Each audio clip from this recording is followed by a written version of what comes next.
मत जुर्अतो हिम्मत का है इजहार, सीधी बात रिवायात सहाफत का अलम बरदार, सीधी बात। अस्सलामु अलैकुम वरहमतुल्लाहि वबरकातुहू। सीधी बात के ताज़ा तरीन प्राइम टाइम लोगों का इस्तकबाल है। नाज़रीन गिरामी, मैं अंसार अजीज़ नदवी इस वक्त आप लोगों के सामने कुछ अहम तरीन ख़बरें, कुछ वायरल वीडियोस और कुछ तनकीदी तज्ज़िये लेकर के हाजिर हुआ। नाज़रीन गिरामी, किस तरह से अब शादी में घुस कर के भी हिंदुत्व के दहशतगर्द जय श्री राम के नाम पर फायरिंग कर रहे हैं। और यह मामला कहाँ पेश आया वो भी बताऊंगा। लखीमपुर खीरी में किसानों पर जो गाड़ियां चलाई गई थी जालिमाना तौर पर, वो पूरा का पूरा मंसूबाबंद साजिश थी। इसको SIT ने यानी कि पुलिस ने माना है और अदालत में कहा है। नाखानदा नौजवान YouTube से तमंचा बनाना सीखा, फिर उसके बाद किस तरह उसका कारोबार शुरू किया, अब गिरफ्तार कर लिया गया है, वो खबर सुनाऊंगा। तो कर्नाटक के बाद, दिल्ली के बाद अब हरियाणा में भी चर्च पर हमले की कोशिशें हुई हैं। शिवसेना के साथ इत्तेहाद तो कर सकते हैं, लेकिन मजलिस यानी MIM के साथ मुमकिन नहीं और नामुमकिन बात है। ये प्रकाश अंबेडकर ने बयान जारी करने के बाद देखें कि किस तरह के तबसरे हैं। PM नरेंद्र मोदी की तस्वीर को लेकर के किस किस तरह के तबसरे सोशल मीडिया में हो रही हैं। तो वहीं पर ममता का मानना है कि TMC का मतलब टेंपल, मस्जिद और चर्च है। अतीक अहमद की करोड़ों की जायदाद क्यों हुई जब्त। श्रीनगर में जो सिक्योरिटी फोर्सेस पर बड़ा हमला, उसमें एक और नौजवान के जाँ बहक होने की खबरें आ रही हैं। तो आर्मेनिया और तुर्की में बढ़ती हुई कुर्बतों की भी बात होगी। ये सारी चीज़ें मैं आप लोगों के सामने रखूं, उससे पहले आप लोगों से दरख्वास्त है कि जिन अहबाब ने हमारे चैनल को सब्सक्राइब नहीं किया, सब्सक्राइब कर लें। हमारी इन वीडियोस को दूसरों तक पहुंचाने में हमारी मदद करें, लिंक को शेयर करें। इदारे की मजबूती, नाज़रीन गिरामी, आप लोगों की मजबूती है। जानते हैं कि आपको करना क्या है। माली एतबार से आप अगर हमें ताउन नहीं कर सकते हैं तो इतना तो कर सकते हैं कि आप हमारे चैनल को, सब्सक्राइबर्स की तादाद को बढ़ाने में हमारी मदद कर सकते हैं। लिहाजा हर आदमी इसको ज़रूरी समझे, अपने ख़ानदान, अपने महल्ले, अपने बस्ती के लोगों को ज़रूर बस ज़रूर सीधी बात से जोड़ें।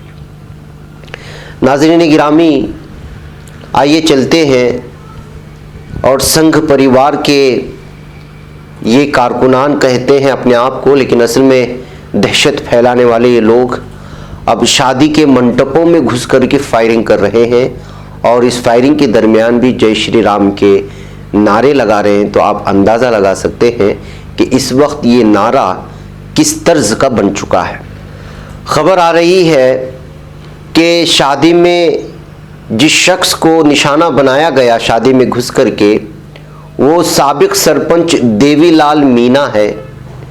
और देवीलाल को फौरी तौर पर राजस्थान के कोटा हॉस्पिटल में ले जाने की कोशिश हुई जख्मी हालत में, लेकिन वो हलाक हो चुके हैं।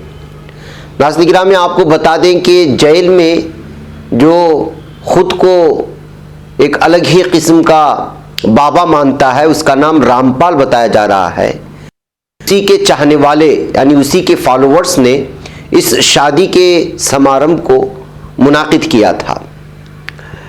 हरियाणा से ताल्लुक़ रखने वाले रामपाल 5 अफराद, 5 ख़वातीन, 1 बच्चा समेत 6 लोगों को कत्ल करने के सिलसिले में अब वो जेल में है। जो अपने आप को अलग किस्म का बाबा मानता था, उसका अपना कुछ अलग अकीदा था। उसी के चाहने वालों ने इस शादी के समारोह को मुनाकिद किया था, जिसको रामायणी नामी 17 मिनट के अंदर जो है ये शादी हो जाती है। लेकिन संघ परिवार के कारकुनान का कहना है कि ये 17 मिनट में ख़त्म होने वाली शादी, इसका ताल्लुक़ किसी भी तरह से हिंदू धर्म से नहीं है। ये हिंदू धर्म को बदनाम करने वाली शादी है। इसी की मुखालिफत करते हुए संघ परिवार के उस कारकुन ने सीधे शादी में घुसे, जय श्री राम का नारा लगाया और पूरी तरह से जो है वहां मौजूद उस शख्स को मार दिया और जय श्री राम के नारे लगाते रहे उसके फॉलोअर्स। देखिए आप इसमें देख सकते हैं किस तरह लाठी डंडों से घुसे हुए हैं और ये शख्स जो है फायरिंग कर रहा है। विश्व हिंदू परिषद का लीडर शैलेंद्र ओझा इस हमले की जो है क़ियादत कर रहा था और उसके बाद उस पर इल्ज़ाम लगाया गया है। पुलिस ने अब इस सिलसिले में छानबीन शुरू कर दी है। तो नाज़रीन गिरामी, आप अंदाज़ा लगाएं कि जो है एक शख्स जेल में है, उसके फॉलोअर्स बाहर एक शादी मुनाकिद करते हैं, वहाँ पर संघ परिवार के गुंडे पहुँच जाते हैं और उस शख्स को मार देते हैं फायरिंग करके।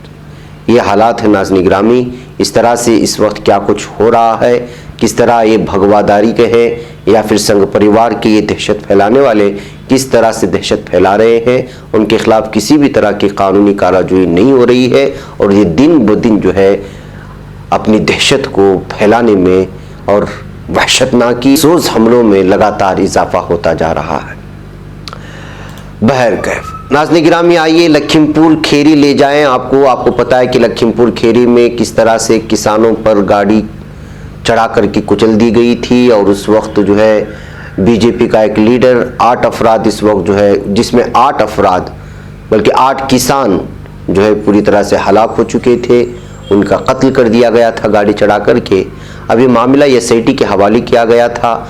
यहाँ के एक वजीर के बेटे इसमें शरीक होने के लिए उसको गिरफ्तार भी कर लिया गया था और एसआईटी ने अब माना है कि जी हाँ, ये मामला इस वक्त पूरी तरह से मनसूबाबंद साजिश के तहत किसानों को मारने के लिए ही, कत्ल करने के लिए ही जो है साजिश रची गई थी और उन पर गाड़ी चढ़ाई गई थी किसानों को। एसआईटी ने अदालत में बात शेयर करने के बाद साफ और वाज़ेह तौर पर यह खबर आ जाती है कि किस तरह बीजेपी के लीडरान ने किसानों के कत्ल आम की साजिश रची थी।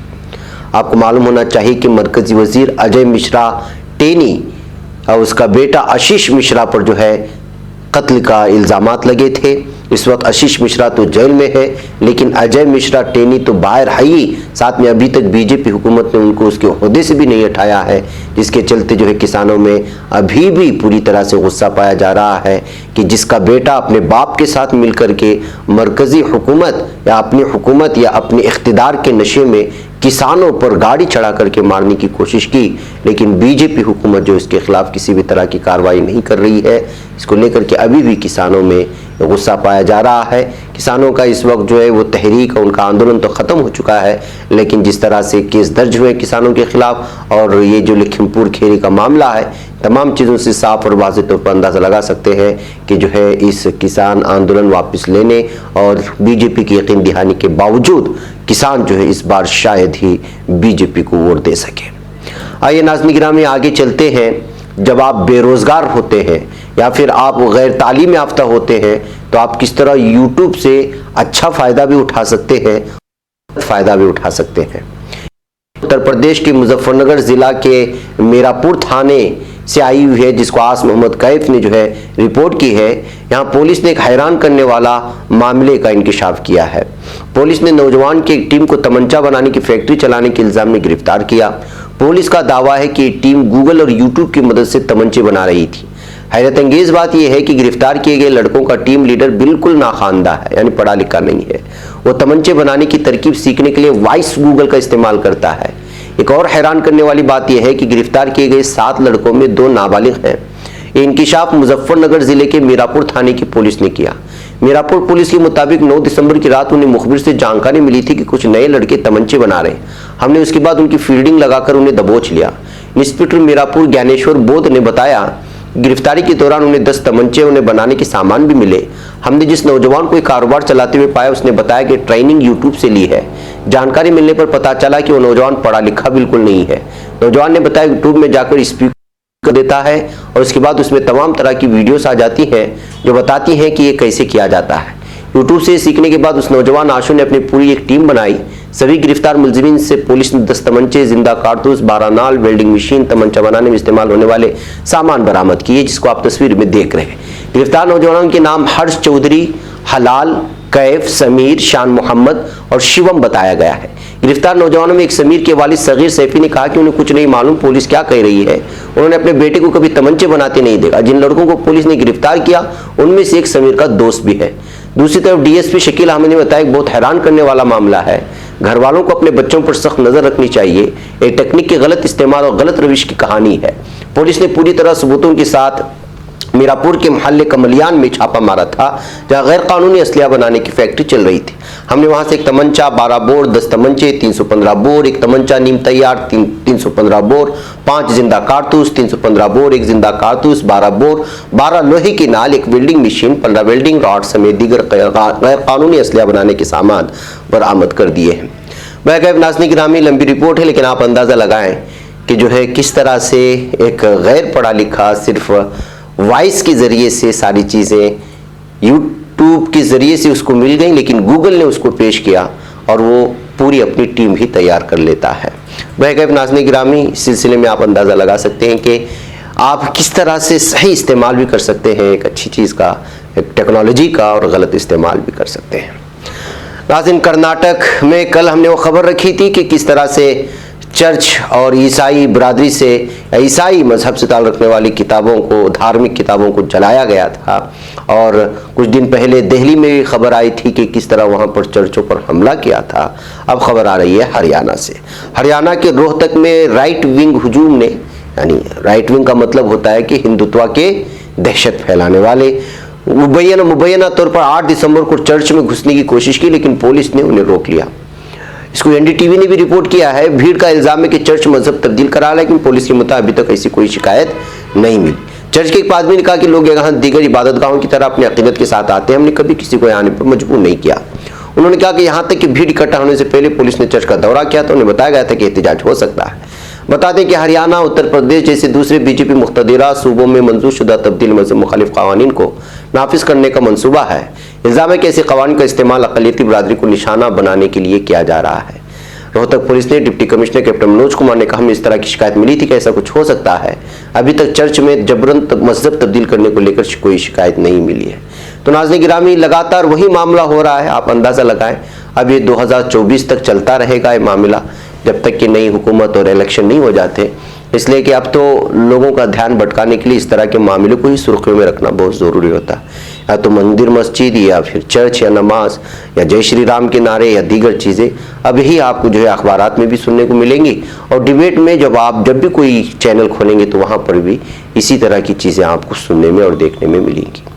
नाज़रीन गिरामी, जाहिर सी बात है कि मीडिया ने एमआईएम को लेकर के या उसकी सोच को लेकर के जिस तरह की जहन बनाया है, या फिर मजलिस के अहम तरीन लीडर असुद्दीन ओवैसी जिस तरह के बयानात को लेकर के सुर्खियों में रहते हैं, इससे शायद प्रकाश अंबेडकर भी नाराज नजर आ रहे हैं।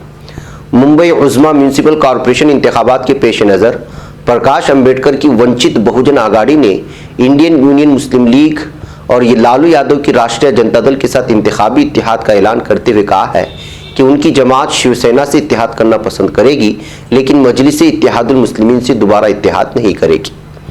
दादर इलाके की 2022 में मुंबई उज़्मा म्यूनिसिपल कॉरपोरेशन के इंतखाब के लिए नए इत्तेहाद का ऐलान करते हुए प्रकाश अंबेडकर ने मजलिस इत्तेहादुल मुस्लिमीन के साथ रिश्ता तोड़ते हुए इंडियन यूनियन मुस्लिम लीग का दामन थाम लिया है। मुंबई म्यूनिसिपल कॉरपोरेशन के इंतखाबात फरवरी 2022 में होने वाले हैं। इस मुनासिबत से दस्तूर हिंद के मेमार भीमराव अंबेडकर के पोते प्रकाश अंबेडकर की जमात वंचित बहुजन आघाड़ी ने एक नए इत्तेहाद का ऐलान किया है।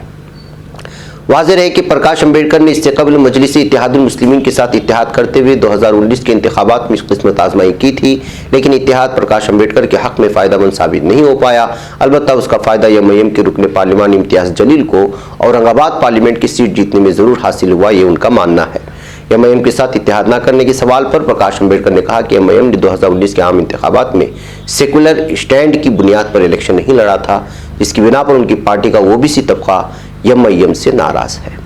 याद रहे कि 2019 आम इंतखाबात के बाद ही एमआईएम वंचित बहुजन आघाड़ी का इत्तेहाद टूट गया था।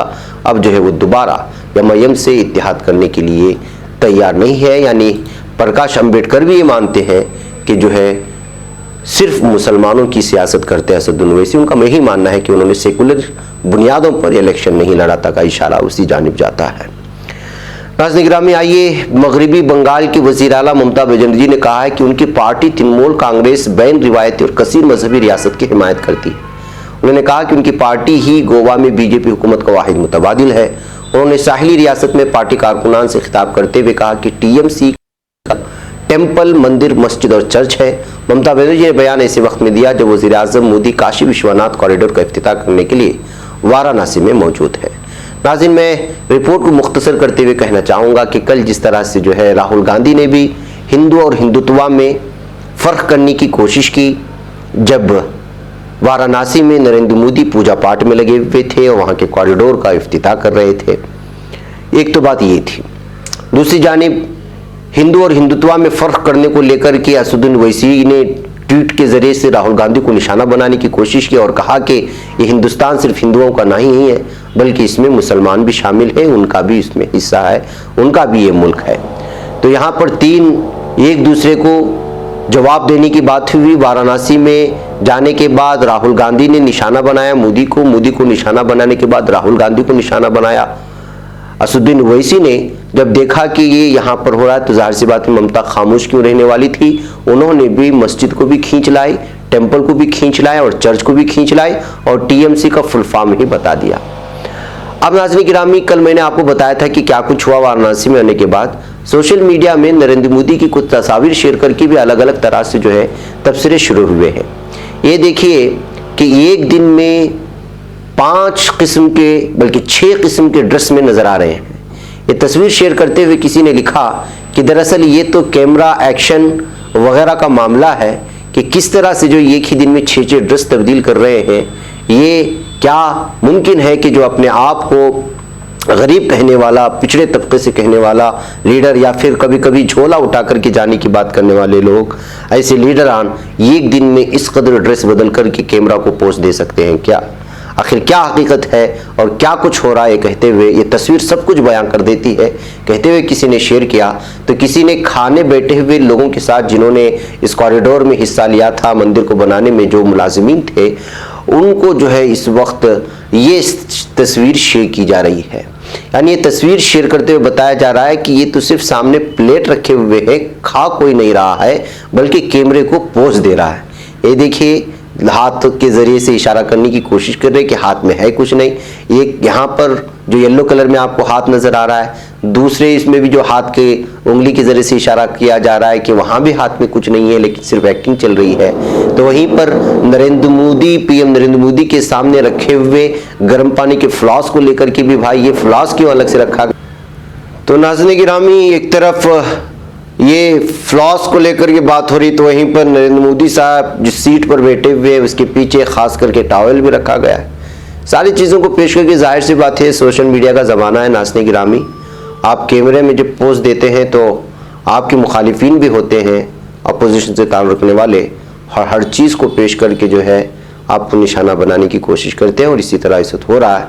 ये सब कैमरा और एक्शन का मामला है कि जो है किस तरह से आपको जो है कैमरे में पोज देना है, किस तरह बैठना है, किस तरह हाथ लहराना है, किस तरह जो है आम आवाम को जो है मिलना है, वगैरह वगैरह। बहरकैफ नाज़रीन गिरामी, एक तरफ ये हालात हैं, दूसरी तरफ जम्मू कश्मीर में क्या कुछ हुआ आप लोग जानते हैं। कल पीर को श्रीनगर के पंत चौक इलाके में सिक्योरिटी फोर्सेस पर जो हमले की खबर सामने आई, उस हमले में 3 फौजी नौजवान जाँ बहक हुए, जबकि 11 नौजवान जख्मी बताए जा रहे हैं। 2 की तो मौत हो चुकी थी, आज एक और जो है जख्मों की ताब न लाते हुए चल बसने की खबरें आई। मौसूला इत्तलात के मुताबिक हमला सिक्योरिटी फोर्सेस को ले जाने वाली बस पर हुआ था। ये बस जम्मू कश्मीर के 9वें बटालियन के 9 यानी कि 9वें बटालियन के पुलिस एहलकारों को लेकर जा रही थी। इस वाक़े के बाद पूरे इलाके को घेरे में ले लिया गया है और दहशतगर्दों की तलाश अभी भी जारी बताया जा रहा है। दहशतगर्दाना हमला एक ऐसे वक्त में सामने आया जब एक दिन कबल इतवार को पुलवामा जिले में सिक्योरिटी फोर्सेस के साथ तसादुम में जैश ए मोहम्मद का एक जंगजू मारा गया था।